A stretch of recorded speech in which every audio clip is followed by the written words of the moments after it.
Hey everyone, in this video I'll show you how to buy a Google Meet subscription so you can host longer meeting and get access to premium features. Google Meet is free for one-on-one meetings and up to 60 minutes for group calls. If you need longer meetings, recording or advanced features, you will need a Google Workspace subscription.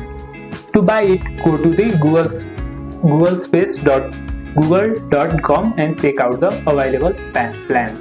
Go to your browser. First of all, I will use the Google Chrome and go to the workspace.google.com. After that, first of all, you need to add your contact info, first name, last name, and your current email address.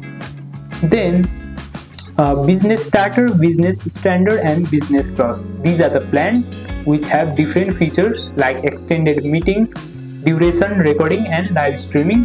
Sign in with your Google account. Choose the plan that fits your needs and enter your payment details. Once completed, your account will be upgraded and you can start hosting longer meetings immediately.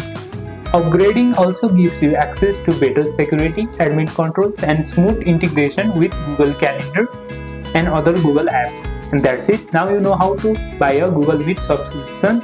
If this helped, hit the like and turn on the bell for more tech tutorials and tips, and I'll see you in the next one.